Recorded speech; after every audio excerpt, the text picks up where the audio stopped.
అందరికీ నమస్కారం. ఈరోజు వినిపిస్తున్న కథ పేరు అమర హృదయం. ఈ కథ రాసిన వారు ఎద్దనపూడి సులోచనారాణి గారు. ఇక కథ విందమ్మా. ఆమె నోటి మాట రావడం లేదు. ఆపుకోలేని దుఃఖం.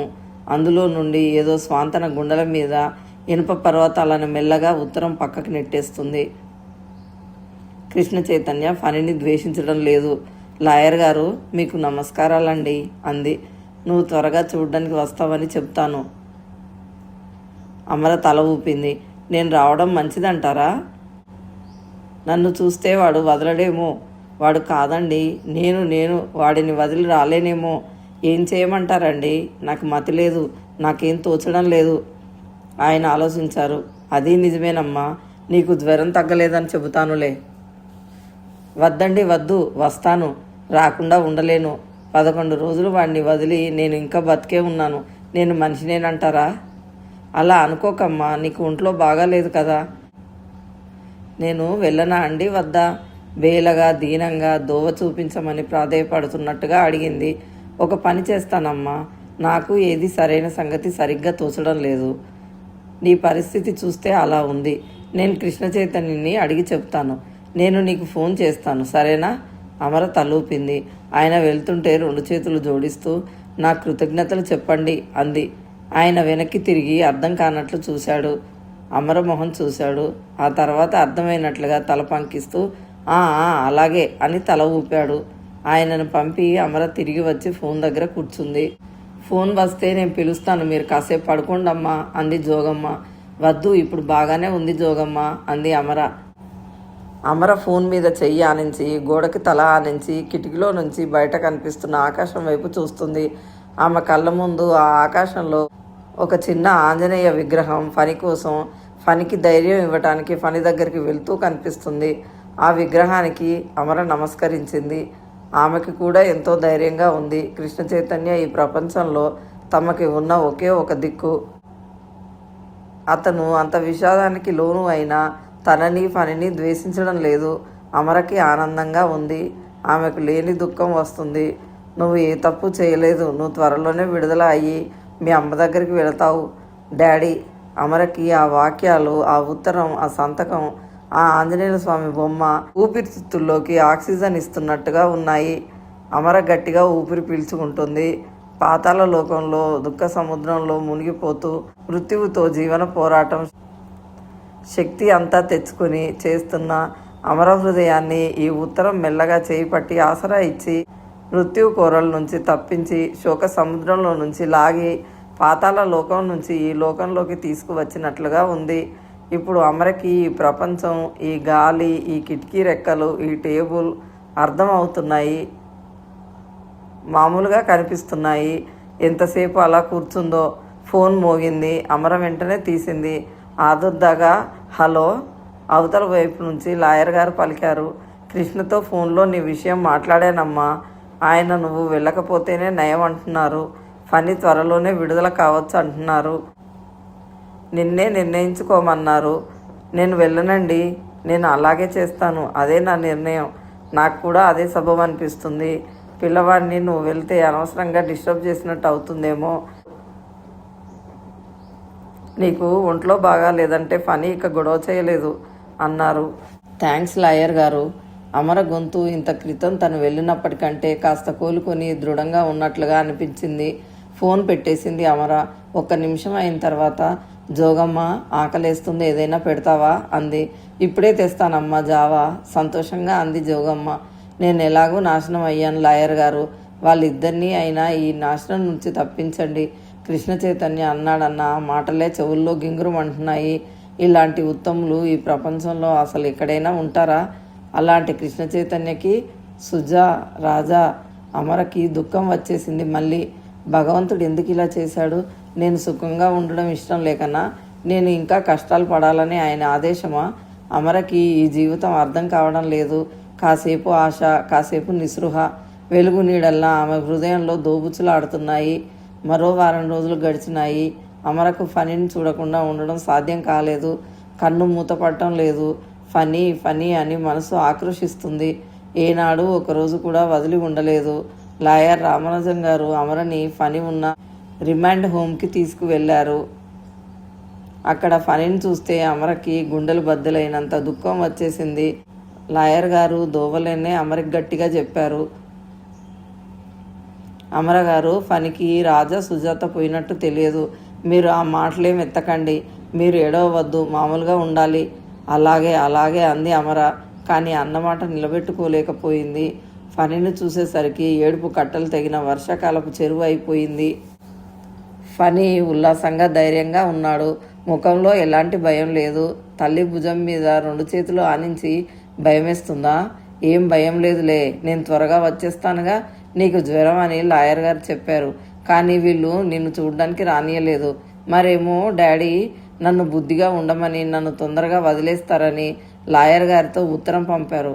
అమ్మ, డాడీ నాకేం పంపారో తెలుసా? ఫణి లాగు జేబులోకి చేయి పోనిచ్చి తీసి చేతిలో పట్టుకుని అమర ముందుకు చాచాడు. చూసావా, దేవుడు, ఆ దేవుడిని నాకు తోడుగా పంపారు. అందుకే నాకేం భయం వేయటం లేదు. నేను బుద్ధిగా ఉంటానని, అల్లరి చేయనని, అసలు ఏడవనని డాడీకి చెప్పాను. అమర పెదవి పంటితో గట్టిగా నొక్కిపట్టి శరీరంలో శక్తి అంతా ఉపయోగించి ఏడుపు ఆపుకుంది.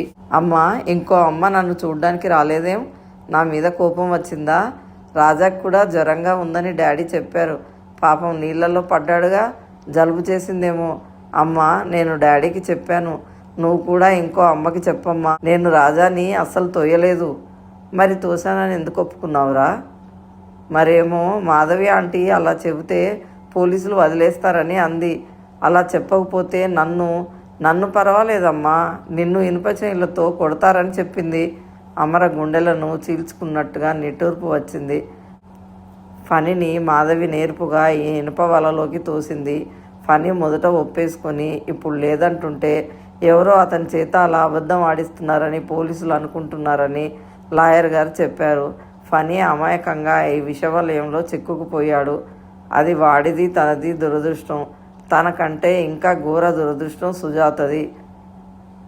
భార్యని కొడుకును పోగొట్టుకున్న కృష్ణ చైతన్యది. నువ్వేం భయపడకమ్మా, నేను తొందరగా ఇంటికి వచ్చేస్తానని డాడీ చెప్పారు అంటూ ఓదార్చి ధైర్యం చెప్పాడు. అమర ఫణిని వదలలేక వదులుతూ తల మీద ముఖం మీద ముద్దులతో నింపేసింది. ఇంటికి జాగ్రత్తగా వెళ్ళు, అసలే నానమ్మ కూడా లేదు, నేను కూడా ఇంట్లో లేను, భయపడకమ్మా. గడ్డం పుచ్చుకొని ధైర్యం చెబుతుంటే అమర వాడి పొట్టలో తలదాచుకుంది. లాయర్ గారు అమర వచ్చేస్తుంటే రిమాండ్ హోమ్ బయట బండి మీద బజ్జీలు వేస్తున్న ఒక ఆమె కనిపించింది. లాయర్ గారు, ఫణి అక్కడి నుంచి విడుదలయ్యే వరకు నాకు అలాంటి బండే ఇప్పించండి, నేను ఇక్కడే ఉంటాను. ఇక్కడి నుంచి అదిగో హోంలో పిల్లలు ఆడుతూ కనిపిస్తున్నారు, రోజు వండి చూసుకోవచ్చు అంది. చీచి, ఏం మాటలమ్మా, నీ కొడుకు ఏం పర్వాలేదమ్మా. కృష్ణ చైతన్య ప్రయత్నిస్తున్నారు, విడుదల అయిపోతాడు. కేసు పెట్టాల్సింది, ప్రతీకారం తీర్చుకోవాల్సింది ఆయనే. ఫణి విడుదల కోసం ప్రయత్నిస్తుంటే ఇంకా నీకెందుకమ్మా భయం? నువ్వు నీ ఆరోగ్యం మాత్రం త్వరగా కోలుకునేలా చేసుకో అంటూ సలహా చెప్పారు. అమర ఆయనకి నమస్కరించింది. అమర ఇంటికి వచ్చింది. ఫణి మాటలే గుర్తుకు వస్తున్నాయి. కాస్త ధైర్యం అనిపించింది. మరో 4 రోజులు గడిచినాయి. అమర రోజు కొడుక్కి ఉత్తరం రాస్తుంది, కార్టూన్స్ పుస్తకాలు పంపిస్తుంది.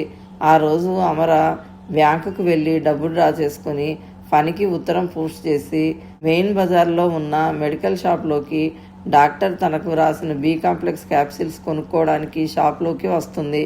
అమర కాళ్ళకి అంతగా సత్తువ లేక శరీరం బలహీనంగా ఉన్న ఆమె కళ్ళల్లో మాత్రం నిస్సత్తువ లేదు. మెడికల్ షాప్లో నుంచి బయటికి వస్తున్న డ్రైవరు పండు ఎదురయ్యాడు. నమస్కారం అమ్మా అంటూ పలకరించాడు. బాగున్నావా పండు? బలవంతంగా అంది. కానీ అమరకి వాడితో మాట్లాడడానికి మొహం చెల్లలేదు. ఫణి ఎలా ఉన్నాడమ్మా అడిగాడు. అతని గొంతు ఎప్పట్లాగానే మర్యాదగానే ఉంది. బాగానే ఉన్నాడు అంది. సంభాషణ తుంచేసి వెళ్ళిపోవడానికి ఉద్యుక్తురాలవుతూ, ఏమిటోనమ్మా, నాకంతా అయోమయంగా ఉంది.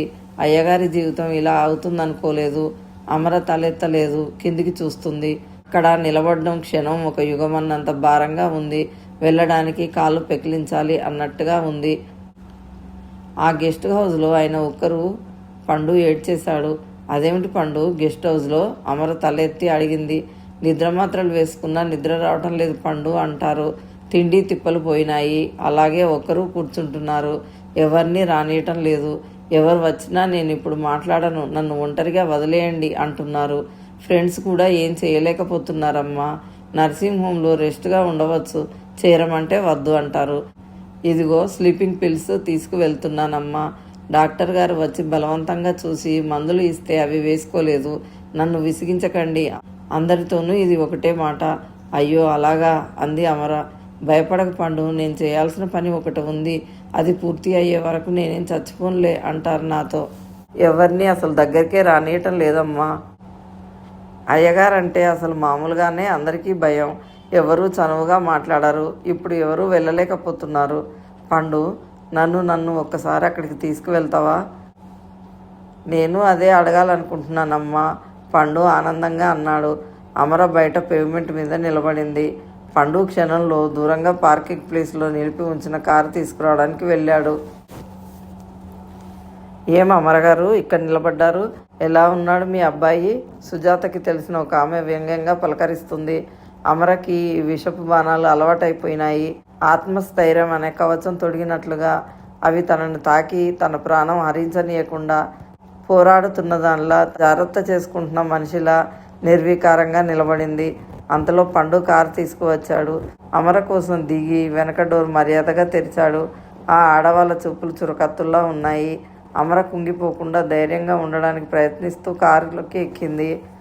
పండు డోర్ వేశాడు. వాళ్ళు బుగ్గ మీద చేయి పెట్టుకుని ఏదో అనటం అమర గమనిస్తూనే ఉంది. కారు ముందుకు వచ్చేసింది. గెస్ట్ హౌస్ ఊరికి కాస్త దూరంగా ఉంది. అమరకి తెలుసు